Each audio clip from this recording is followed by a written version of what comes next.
এই যে দেখেন কলমি শাক 3 দিন 4 দিন আগে তোলা হয়েছে, আবার দেন কত সুন্দর টিকা আবার হইতেছে।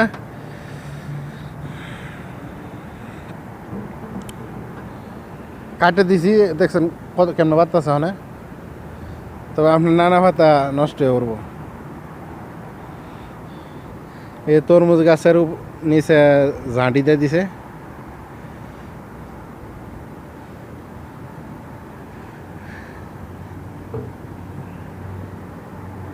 এই তরমুজ গাছ এনো না সাম্মা মুইছিন একটা এনো, এটা হচ্ছে সাম্মাম গাছ। অনেক বড় হয়েছেন তো, দেখছিলাম অতখানিছেন অতখানি করা আঙ্গুলের মাথা মাথা।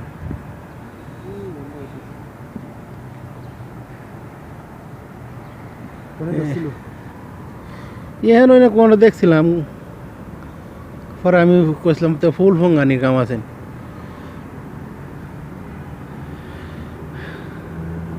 সামান্য করা নষ্ট হয়ে পারে, বুঝি না টিস কেন গেলে বুঝি না কিছু। হ্যাঁ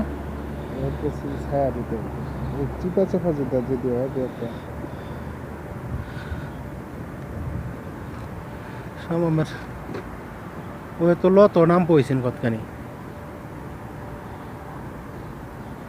সমস্যা রয়েছে সামাম হুঁয়া দেখা, ঠিক আছে।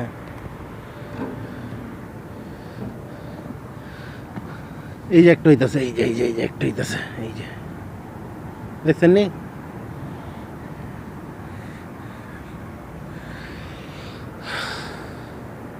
লই দেয় বসে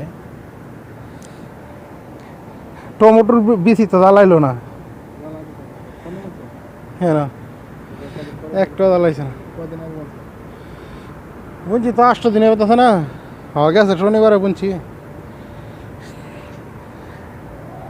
আগের এডি জ্বালাই লইলে আগের এডি তো তলে পড়েছে গা। তো কলমি শাক এই যে কেসকি মাছ দ্বারা রান্না করছি, ঠিক আছে। সে একটা ইয়া হয়েছে।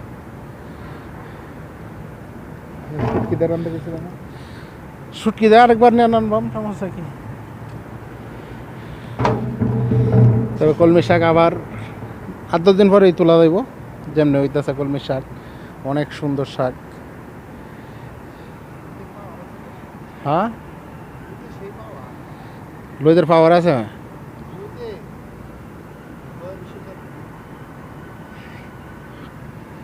সাত দেওয়া দেখছেন মাটি কি কালা হয়েছে আর কি গিয়ার হয়েছে কলমি শাক।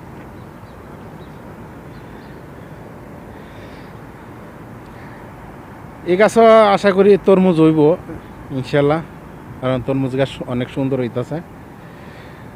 আবার এই কলমি শাক, আবার এই সাম্মামও ধরা চিন্তা ধারণা আছে, প্রতি গিরা গিরা ফুল আইতেছে।